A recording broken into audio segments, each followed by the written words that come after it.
अरे राम राम राम राम। कितनी जोर की बारिश हो रही है। 2 दिनों से यह बारिश तो रुकने का नाम ही नहीं ले रही है।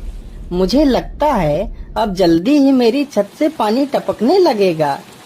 तभी उधर से एक शेर बारिश से परेशान होकर छिपने की जगह ढूंढते ढूंढते उसी किसान की झोपड़ी के पीछे बने तबेले में घुस जाता है, जिस तबेले में उस किसान के कुछ गधे बंधे हुए थे।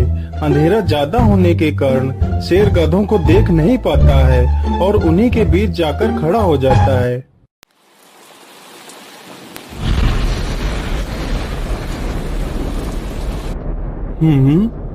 यहाँ से तो किसी मनुष्य की आवाज आ रही है।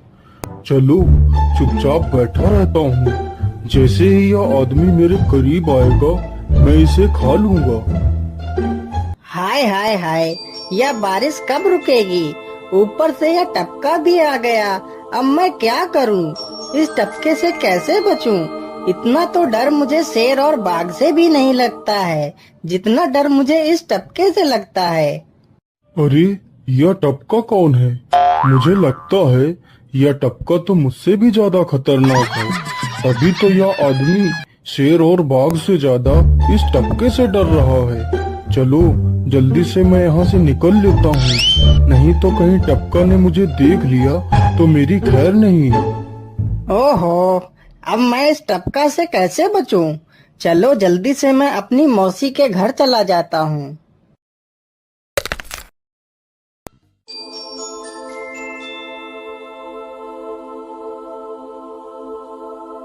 अरे चल चल, गधे की औलाद, यहाँ पर छिपा हुआ बैठा है। अरे चल जल्दी। अरे ये क्या, जिसका डर था वही हुआ। यह टपका तो मुझ पर हावी हो गया।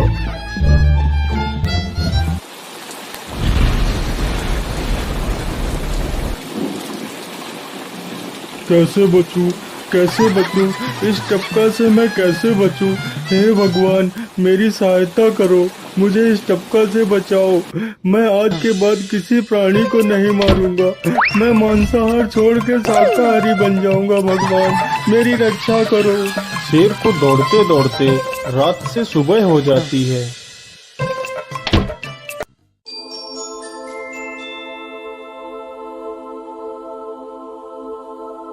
अरे देखो देखो, यह तो शेर की सवारी कर रहा है।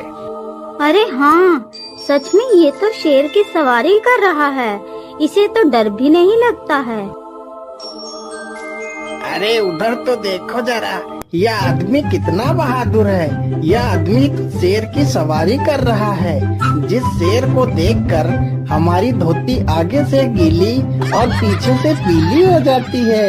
यह तो उसकी सवारी कर रहा है। ये गांव के लोग भी ना पागल हो गए हैं, जो इस गधे को शेर। अरे बाप रे, यह तो सच में एक शेर है। हे भगवान मेरी रक्षा करो, शेर तो मुझे खा ही जाएगा। राम राम राम राम राम। अब क्या होगा? इस शेर से कैसे बचूं? अरे यह तो एक बरगद का पेड़ है। यही अच्छा मौका है, जल्दी से इस बरगद की जड़ पकड़कर ऊपर चढ़ जाता हूँ।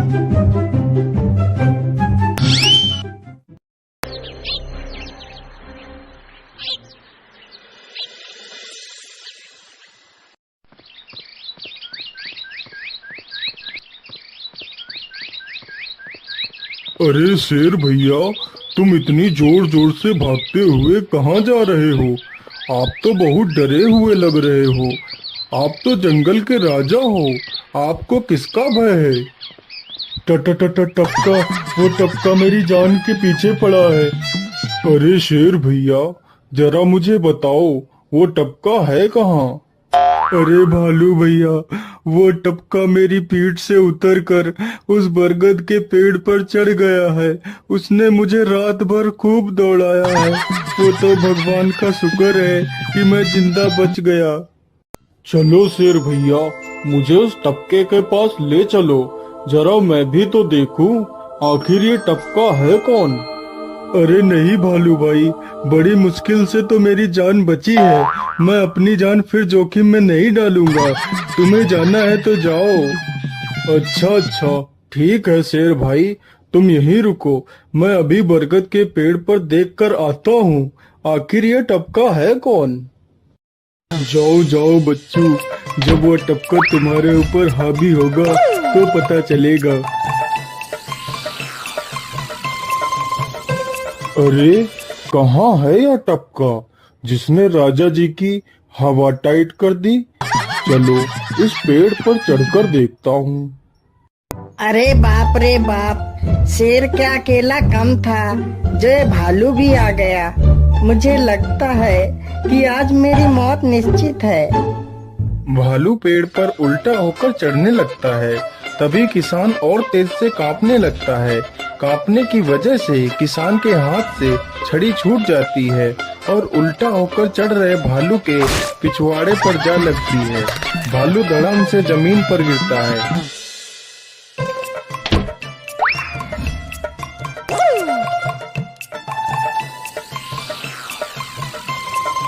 मुझे लगता है अब शेर और भालू दोनों भाग गए हैं। चलो अब जल्दी से यहाँ से निकल लेता हूँ।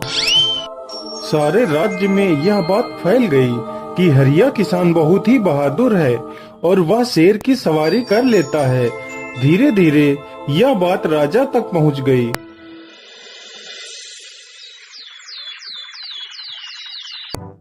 महाराज, क्यों न हम पड़ोस के गांव से हरिया किसान को बुलवा लेते हैं। वह बहुत ही बहादुर है। उसके बहादुरी के चर्चे तो पूरे राज्य में हैं। मुझे पूरा विश्वास है वह इस काम को जरूर कर सकता है। वह इस दुष्ट शेर को जरूर पकड़ लेगा। सैनिकों, हरिया किसान को आदर पूर्वक हमारे दरबार में पेश किया जाए। महाराज, आपने हमें याद किया। बताइए क्या बात है। मालिक, हमसे कोई भूल हो गई क्या मालिक? नहीं नहीं हरिया, तुमसे कोई गलती नहीं हुई है। यह कुछ लोग पड़ोस के गांव से आए हैं। इनका कहना है कि इनके गांव में कोई दुष्ट शेर आ गया है जो इनके पशुओं को उठाकर ले जाता है और उन्हें मारकर खा जाता है। हमने तुम्हारी बहादुरी के बहुत सारे किस्से सुने हैं। तुम बहुत ही बहादुर हो, इसलिए मैं तुम्हें उस शेर को पकड़ने की ये जिम्मेदारी सौंपता हूँ। अरे बाप रे बाप, उस बार तो मैं शेर के हाथों बच गया था, लेकिन इस बार मैं नहीं बचूंगा। अगर मैंने महाराज को सच सच बता दिया तो झूठ बोलने के जुर्म में मुझे फांसी पर ही चढ़ा देंगे। अरे हरिया, तुम मन ही मन क्या बड़बड़ा रहे हो? कुछ नहीं महाराज, कुछ नहीं। मैं सोच रहा था कि मैं शेर को कैसे पकड़ूं। ये लो हरिया, कुछ स्वर्ण मुद्राएं रख लो, ये तुम्हारे काम आएंगी। क्या करूं, कैसे पकड़ूं उस शेर को? ये महाराज ने भी मुझे कैसी दुविधा में डाल दिया है। क्या करूं, क्या करूं? हाँ, मिल गया। फिर हरिया बाजार से एक रस्सी और एक जाल तथा एक बकरी खरीद कर लाता है। चलो जल्दी से, मैं यहाँ पर एक गड्ढा खोद देता हूँ।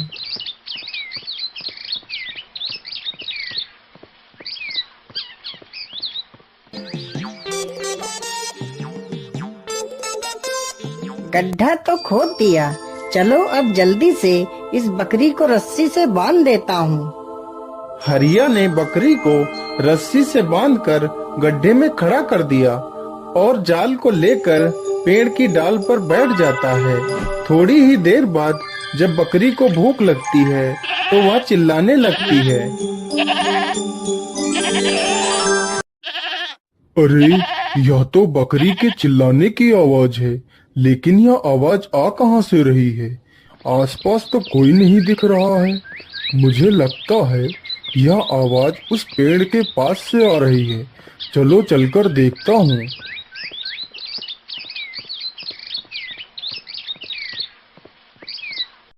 अरे वाह, आज तो शिकार मेरे पास खुद चल कर आ गया।